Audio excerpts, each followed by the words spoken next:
가이사랴에 고넬료라 하는 사람이 있으니 이달리아 부대라 하는 군대의 백부장이라. 그가 경건하여 온 지방과 더불어 하나님을 경외하며 백성을 많이 구제하고 하나님께 항상 기도하더니 하루는 제9시쯤 되어 환상 중에 밝히 보매 하나님의 사자가 들어와 이르되 고넬료야 하니 고넬료가 주목하여 보고 두려워 이르되 주여 무슨 일이니이까. 천사가 이르되 내 기도와 구제가 하나님 앞에 상달되어 기억하신 바가 되었으니 내가 지금 사람들을 욥바에 보내어 베드로라 하는 시몬을 청하라. 그는 무두장이 시몬의 집에 유숙하니 그 집은 해변에 있다 하더라. 마침 말하던 천사가 떠나매 고넬료가 집안 하인 둘과 부하 가운데 경건한 사람 하나를 불러 이 일을 다 이루고 욥바로 보내니라. 이튿날 그들이 길을 가다가 그 성에 가까이 갔을 그때 베드로가 기도하려고 지붕에 올라가니 그 시각은 제6시더라. 그가 시장하여 먹고자 하며 사람들이 준비할 때에 황홀한 중에 하늘이 열리며 한 그릇이 내려오는 것을 보니 큰 보자기 같고 네 귀를 메어 땅에 들이웠더라. 그 안에는 땅에 있는 각종 네 발 달린 짐승과 기는 것과 공중에 나는 것들이 있더라. 또 소리가 있으되 베드로야 일어나 잡아먹으라 하거늘 베드로가 이르되 주여 그럴 수 없나이다. 속되고 깨끗하지 아니한 것을 내가 결코 먹지 아니하였나이다 한데 또 두 번째 소리가 있으되 하나님께서 깨끗하게 하신 것을 내가 속되다 하지 말라 하더라. 이런 일이 3번 있은 후 그 그릇이 곧 하늘로 올려져 가니라. 베드로가 본 바 환상이 무슨 뜻인지 속으로 의아해 하더니 마침 고넬료가 보낸 사람들이 시몬의 집을 찾아 문 밖에 서서 불러 묻되 베드로라 하는 시몬이 여기 유숙하느냐 하거늘 베드로가 그 환상에 대하여 생각할 때에 성령께서 그에게 말씀하시되 두 사람이 너를 찾으니 일어나 내려가 의심하지 말고 함께 가라. 내가 그들을 보내었느니라 하시니 베드로가 내려가 그 사람들을 보고 이르되 내가 곧 너희가 찾는 사람인데 너희가 무슨 일로 왔느냐. 그들이 대답하되 백부장 고넬료는 의인이요 하나님을 경외하는 사람이라. 유대 온 족속이 칭찬하더니 그가 거룩한 천사의 지시를 받아 당신을 그 집으로 청하여 말을 들으려 하느니라 한데 함께 있습니다. 베드로가 불러들여 유숙하게 하니라. 이튿날 일어나 그들과 함께 갈새 욥바에서 온 어떤 형제들도 함께 가니라. 아멘. 2차 세계대전 때 프랑스가 독일의 침략을 저지하기 위해서 국경을 따라 건설한 대규모 요새가 있습니다. 그 이름이 마지노선인데요. 프랑스 전쟁부 장관이었던 앙드레 마지노의 이름을 따서 그렇게 붙였다고 해요. 프랑스 땅은 한 뼘도 뺏기지 않겠다라는 강한 의지로 만들었다고 합니다. 이 콘크리트랑 강철 구조로 된 건축물인데요. 근데 가장 얇은 부분의 콘크리트 두께가 3.5m 정도 된다고 해요. 그러니까 그 마지노선은 웬만한 군대는 뚫을 수 없는 거죠. 그 안에는 대포도 있고 전차도 있고 탄약고 식량창고 심지어는 이 내부 철도망도 있어서 절대 뚫리지 않는 최고의 요새라는 평가도 받고 있습니다. 그래서 이 마지노선이라는 말을 우리도 이 관용적으로 많이 사용을 해요. 절대 물러설 수 없는 강한 의지를 표현할 때 아니면 더 이상은 양보할 수 없고 손해볼 수 없는 기준을 가리켜서 우리는 마지노선이라고 말합니다.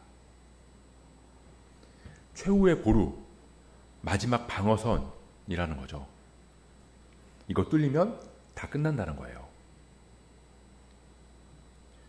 그래서 우리 안에도 다 마지노선이 있습니다. 내가 100번 양보해도 이건 절대 안 된다. 그런 것들을 정해놓은 선이 다 있다는 거예요. 뭐가 있을까요? 저는 늘어만 가는 체중을 보면서 안 되겠다. 이제 그만 먹어야겠다. 90kg이 마지노선이다. 이거 넘으면 절대 안 돼. 그런다거나 아니면 이번에 시험을 보는데 이번 시험 진짜 잘 봐야 돼. 영어 점수가 80점 밑으로 떨어지면 절대 안 돼. 이게 마지노선이야. 80점 밑으로 떨어지면 나는 정말 끝이야. 이런 식으로 우리가 일상생활에서도 이 정해놓은 마지노선들이 다 있어요. 또 그것뿐만 아니라 이 사람들 사이에서도 자꾸 선을 넘는 사람들 있잖아요. 그 사람들 보면서 야, 진짜 내가 이번이 마지노선이다. 한 번만 더 선 넘게 행동하면 그땐 진짜 절교다. 이런 식으로 관계 안에서도 정해놓은 마지노선들이 있습니다. 오늘 우리가 읽은 사도행전 10장은 베드로랑 고넬료가 만나는 내용이에요. 이 사도행전에 기록된 사건들 굉장히 많이 있는데요. 물론 이 사건들이 다 중요하지만 이 성서학자들이 그 중에서 특히 중요한 사건 3가지를 꼽는데 그게 뭐냐면 이 첫 번째는 오순절 성령 강림 사건이고요. 그리고 두 번째는 사도 바울이 어디죠? 다메섹으로 가는 길에서 예수님을 만난 사건이고, 그리고 세 번째가 오늘 본문인 베드로가 고넬료를 만나고 고넬료의 집에 성령이 임한 사건입니다. 이 3가지를 다 중요하지만 이 3가지를 그래도 가장 중요한 사건 중에 하나로 꼽는다는 거예요. 이 지금까지의 이 사도행전의 흐름을 보면요, 처음에 예수님께서 승천하시면서 제자들한테 오직 성령이 너희에게 임하시면 너희가 권능을 받아 예루살렘과 온 유대와 사마리아와 땅끝까지 이르러 내 증인이 되리라 라고 말씀하셨거든요. 그래서 그 예수님의 명령처럼 성령이 임하셨죠. 그래서 그 성령을 받은 제자들이 예루살렘부터 시작해서 온 유대로 그리고 사마리아와 땅끝까지 그렇게 그리스도의 복음을 전하는 그 내용들이 사도행전에 쭉 기록되어 있어요. 자, 제일 처음에 오순절날 제자들이 다 같이 한데 모여 있을 때 성령이 임하셨잖아요. 예루살렘에 예수가 그리스도라는 복음이 전해지기 시작했습니다. 그렇게 막 성령 충만한 사람들이 나면서부터 못 걷는 사람들도 일으키고요. 그리고 믿는 사람들이 서로 물건을 통용하기도 하고 서로를 돌보면서 필요를 채워주기도 하고 막 사람들 앞에서 담대하게 복음을 전하면서 예루살렘에 복음이 흘러갔어요. 그러다가 스데반이 돌에 맞아 죽잖아요. 그 뒤로 교회가 핍박을 받고 성도들이 박해를 받고 그렇게 결국 이스라엘 곳곳으로 흩어진 제자들이 그곳에서 복음을 전했어요. 예루살렘과 온 유대 그리고 빌립이 어디로 갔죠? 사마리아로 갔죠. 빌립이 사마리아로 가서 그곳에서 복음을 전하니까 사마리아 사람들이 그 복음을 받아들였고 그래서 예루살렘과 온 유대와 사마리아까지 그렇게 복음이 흘러가게 됐습니다. 그럼 이제 남은 건 땅끝인데 그 땅끝까지 복음을 전할 증인으로 하나님께서는 사울을 택하셔서 부르신 거잖아요. 우리가 지난 시간까지 살펴본 내용이 그 사울의 회심에 대한 내용까지였어요. 그리고 이제 오늘은 장면이 넘어가서 베드로에 대한 이야기가 이어지는데요. 예수님께서 땅끝까지 이르러 내 증인이 되라고 말씀하셨는데 그 말씀을 따르는 데 있어서 베드로에게 걸림돌이 하나 있었다는 거예요. 그게 뭐냐면 마지노선이 있었다는 건데 베드로가 이것만큼은 절대 안 된다 라고 하는 게 있었다는 거예요. 그리고 그게 땅끝까지 복음을 전하는 데 있어서 방해가 되고 있다는 겁니다. 우리 이 이야기는 너무나 잘 아는 얘기예요. 베드로가 기도하려고 지붕에 딱 올라가는데 거기서 이 환상을 보잖아요. 하늘이 쫙 열리면서 보자기 같은 게 쭉 내려오는데 그 안에 보니까 이런저런 짐승들이 있고 막 기어다니는 동물이 있고 하늘을 나는 새들이 있고, 근데 딱 보니까 다 율법에서 먹지 말라고 하는 동물들인 거예요. 근데 갑자기 소리가 딱 들려오면서 베드로야, 잡아먹어라. 분명히 하늘이 열렸죠. 하늘에서 내려왔죠. 하늘에서 음성이 들렸죠.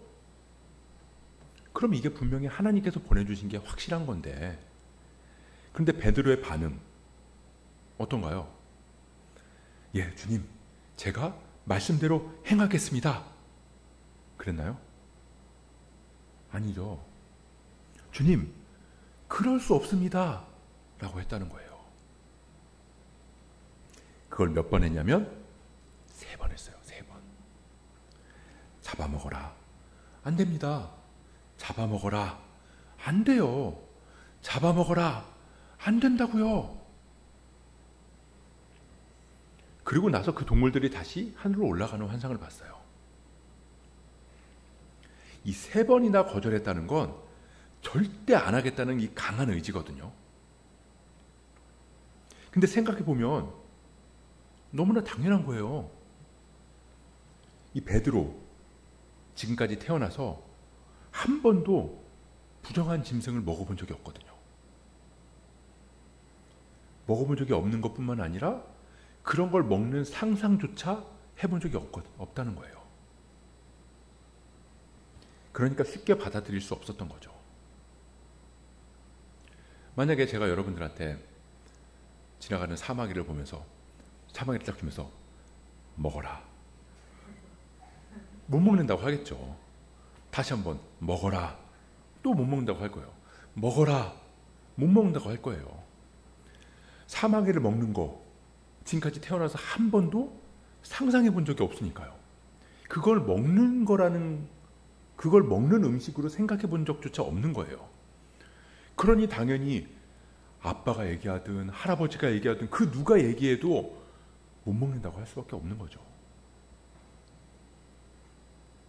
이 며칠 전에 애들이 이 3차 방정식 얘기를 할 때 우리 막내 애가 그게 무슨 말이야, 내 머리로는 도저히 이해가 안 돼 라고 했거든요. 마찬가지예요. 베드로의 지금까지의 상식과 배운 학습과 그 머리로는 도저히 상상이 안 되는 거죠. 이해가 안 되는 거예요. 이게 먹는 거라고? 이해가 안 되는 거죠. 그러니까 말이 안 되는 거예요. 그러니까 거절했다는 겁니다. 우리 신앙생활도 보면요, 그런 경우가 참 많거든요. 우리 머리로는 이해할 수 없는 상황이 너무나 많이 있어요. 예를 들어서 우리가 다 기도를 하는데 하나님께서 어떤 선교사님 얼굴이 확 떠오르게 해주시는 거죠. 왜 이 선교사님 얼굴이 떠올랐지? 그리고 또 기도를 하는데 도와줘야겠다는 마음이 자꾸 드는 거예요. 그러면서 계속 기도를 하는데 동시에 내가 지금까지 노트북을 사려고 모아뒀던 그 100만 원이 갑자기 또 생각이 나는 거죠. 그러면 뭐예요? 선교사님 얼굴이 떠올랐고 도와줘라는 마음이 들었고 지금 내가 모아뒀던 100만 원이 생각이 나면 이 100만 원 이 선교사님한테 도와줘라, 이런 마음인 거잖아요. 그때 우리는 어떻게 하죠? 근데 진짜 그 노트북이 필요한 거예요. 지금 노트북도 고장나 있고 노트북 내가 과제하고 뭐 일을 하려면 노트북이 필요한데 이건 정말 필요한 건데, 근데 그거 사려고 내가 조금씩 막 용돈도 아껴놓고 막 세뱃돈 받은 것도 모아놓고 먹고 싶은 거 안 먹고 그래가지고 모아서 그래서 겨우겨우 모은 건데 그거 줄 수 있겠어요? 못 주죠. 힘들어요. 그리고 지금 당장 노트북도 필요한 거 하나님도 아신다고요. 내가 계속 기도했으니까. 그러면 이제 하나님께 저 못할 것 같아요. 저 못할 것 같아요. 그럼 이거 불순종인가요? 이 불순종이라고 하기에는 뭔가 조금 그런데 그렇다고 순종이라고 하기에도 조금 마음이 좀 걸리죠. 이 베드로의 모습이 그렇다는 겁니다. 하나님께서 3번이나 이거 먹어라 라고 하셨는데 안 돼요, 안 돼요.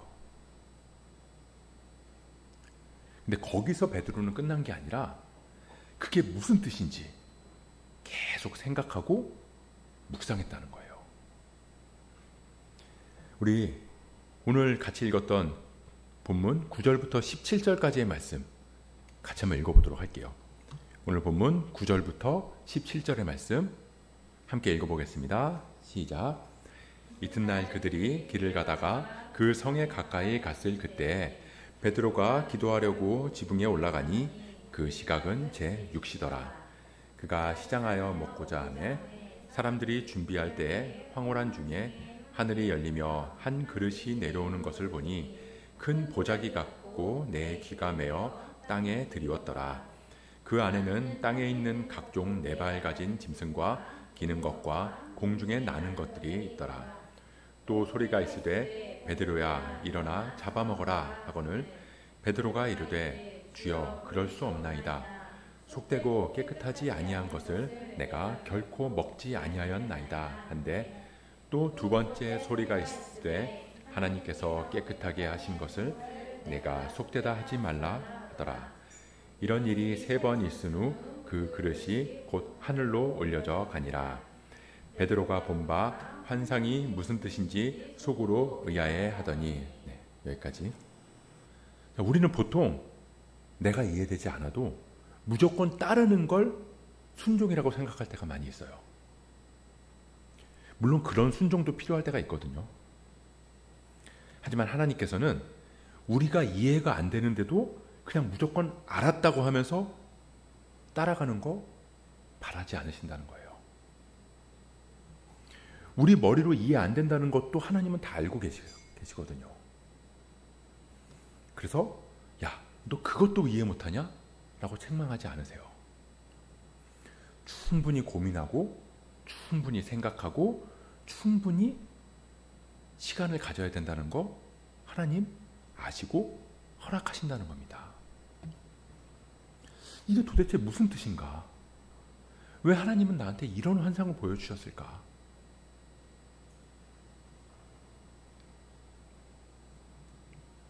근데 그렇게 고민하고 있는 그 시간에 하나님께서는 이 고넬료라고 하는 사람한테도 동일하게 환상을 보여주셨어요. 욥바라고 하는 동네에 베드로라고 하는 사람이 있다. 그 사람을 데리고 와라. 그래서 고넬료도 그 말씀대로 사람을 욥바로 보냈어요. 근데 그 사람이 베드로가 있는 집에 딱 도착한 거죠. 그 환상을 보고 베드로가 이게 무슨 뜻이지? 하고 있는 찰나에 그 사람들이 딱 온 거예요. 근데 베드로 입장에서는 그것도 이해가 안 됐겠죠. 로마 군인이 나를 왜? 이 베드로한테 로마 군인은 두려움의 대상이었거든요. 예수님을 잡아서 십자가에 못 박은 게 로마 군인이잖아요. 베드로는 두려워가지고 그 자리로 가지도 못했었는데, 게다가 그냥 군인도 아니에요. 백부장, 부하가 100명 정도 있는, 심지어 가이사랴라고 하는 큰 도시에 있는 군인, 엄청나게 잘 나가는 군인이었다는 거죠. 근데 그 사람이 나를 왜? 도무지 이해가 안 되는 일투성이었다는 겁니다. 아무튼 그렇게 다음날 고넬료 부하하고 같이 고넬료의 집으로 가는데 욥바에서 가이사랴까지 한 60에서 70km 정도 떨어진 거리거든요. 걸어서 가면 한 이틀, 3일 정도 걸리는 거리예요. 그러면 그동안 베드로 무슨 생각을 했을까요? 내가 왜 여길 가야 되는 거지? 이 사람들은 나를 왜 찾아온 거야? 그때 나에게 보인 그 환상은 도대체 뭐야? 이틀, 3일 내내 계속 그 생각하지 않았을까요? 이해가 안 된다. 이해가 안 된다. 걸어가면서 기도하고 또 같이 가는 군인들한테도 도대체 상황이 어떻습니까? 왜 찾아온 겁니까? 물어보기도 하고. 그런데 대답 들어도 그래도 이해가 안 되고 도대체 뭔가 얼마나 혼란스러웠을까. 그러면서 한번 생각을 할 수도 있을 것 같아요. 혹시 고넬료라는 사람이 로마 군인들이 나를 잡아서 감옥에 가두려고 일부러 이렇게 연기하는 거 아닌가? 나 지금 도망가야 되는 거 아니야? 나 갑자기 돌아가서 다른 사도들 있는 쪽으로 가야 되는 거 아니야? 도움을 청해야 되는 거 아니야? 여전히 막 이해되지 않는 그 상황 속에서 베드로가 했던 건 여전히 이해가 안 되지만 발걸음을 내딛었다는 거죠.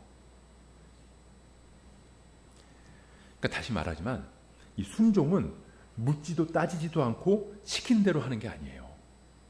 그건 로봇이나 그렇게 하는 거죠. 의심을 갖는 건 불순종이다. 의심하고 묻고 따지는 건 경건하지 못한 거다. 그렇게 이야기를 많이 하는데 오히려 반대로 그런 것들이 건강하지 못한 신앙이라는 겁니다.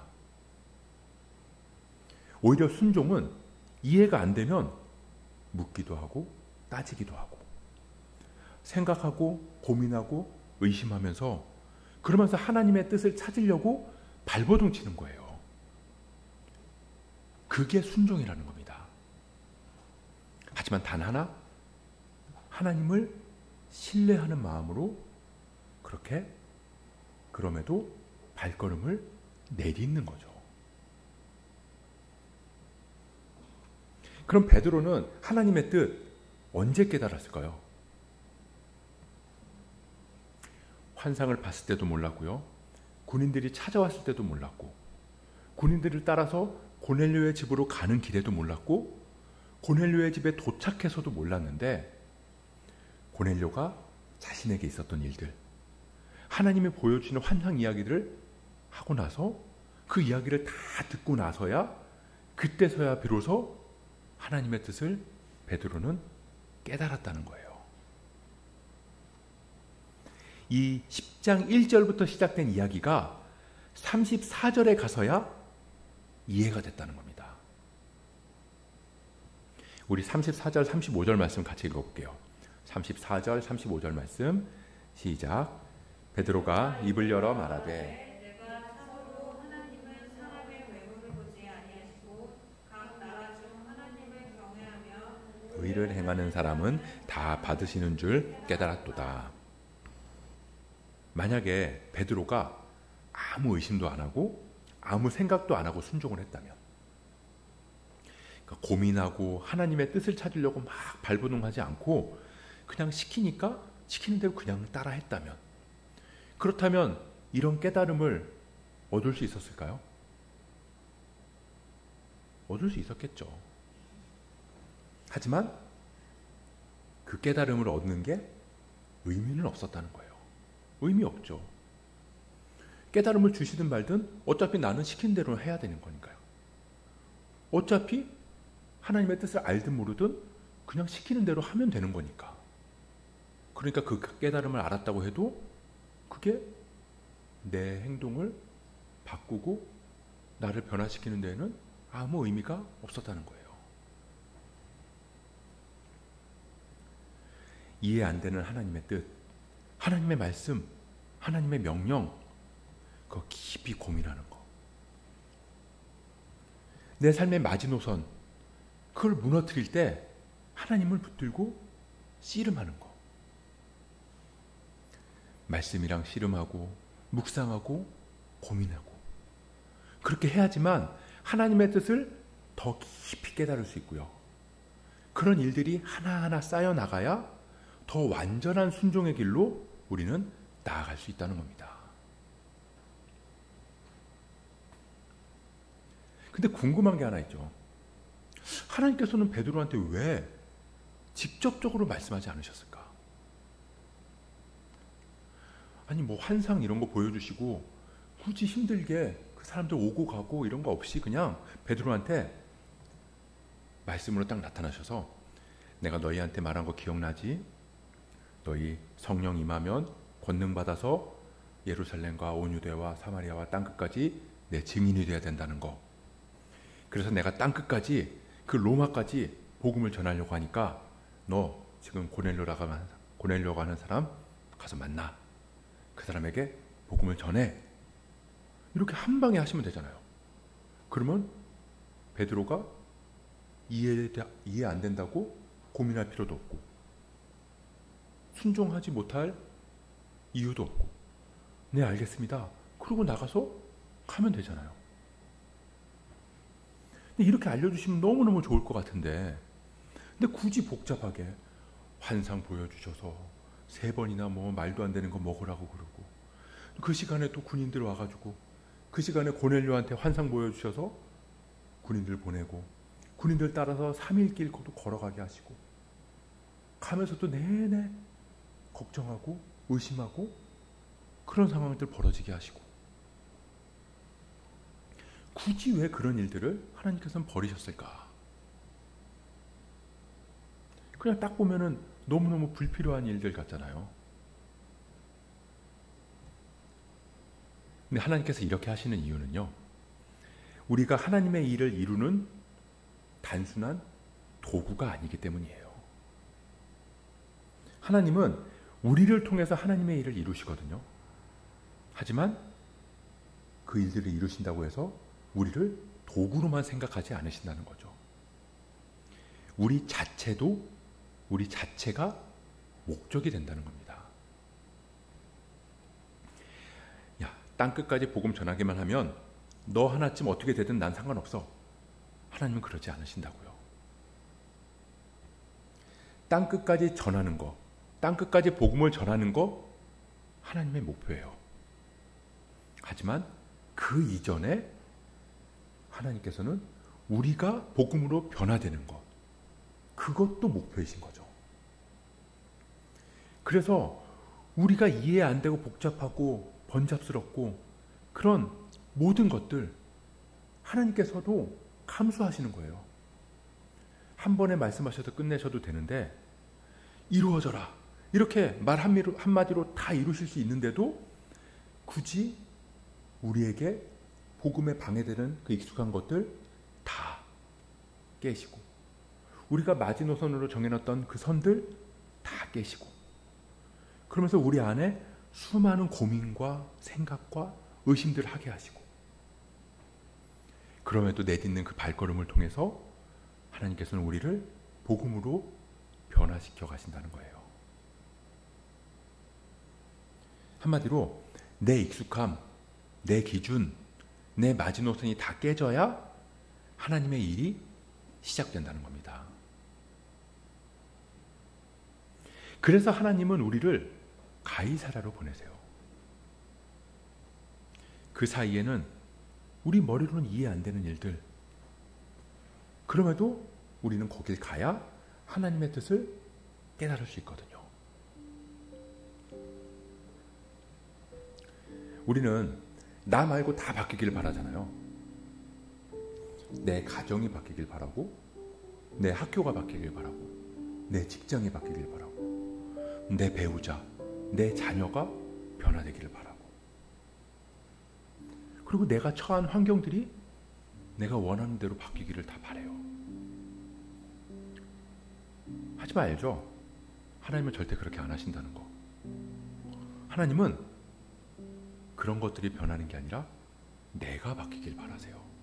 내가 바뀌기를. 그렇게 내가 변해야 변한 나를 통해서 내 주변의 환경이 그리고 내 주변의 사람들이 변화가 되거든요.